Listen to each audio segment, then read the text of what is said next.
La plaça Major de Banyoles es va impregnar de swing aquest diumenge al migdia. L'Associació Banyoles Comerç i Turisme i l'entitat de Downbeat van organitzar-hi una ballada de Lindy Hop, una dansa nord-americana que va néixer a les comunitats negres de Harlem, a la ciutat de Nova York, l'any 1928 i que ha evolucionat des de llavors. L'indi és una fusió de molts balls que el van precedir o van ser populars durant el seu desenvolupament, però es basa principalment en el jazz, el claqué, el breakaway i el charleston. Es descriu freqüentment com un ball de jazz i és membre de la família del ball del swing. A la ciutat de Banyoles es fan classes al Foment impartides per l'Associació de Downbeat, nascuda fa 8 anys a Ventalló, amb l'objectiu de difondre i popularitzar aquest tipus de balls. A dia d'avui són presents a l'Alt Empordà, però també al Gironès i al Pla de l'Estany, on obriran un nou grup d'iniciació a partir del 9 de febrer.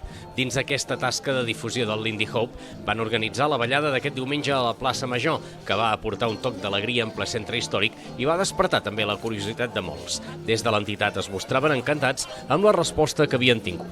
Estem molt contents de la resposta. En general, els Lindy Hoppers, que som la gent que ballem el Lindy Hop a diferents escoles, perquè aquí hi ha gent de diferents escoles, ens unim i mitjançant grups de WhatsApp anem fent les convocatòries i així, doncs, entre tots ajudem a que la comunitat pugi, que és el que ens interessa, ser molts per poder ballar amb gent diferent cada vegada. Aquesta no serà l'única ocasió de veure en directe els professors i alumnes de Downbeat a Banyoles, ja que el dia 29 de gener actuaran també en el marc del Firestock.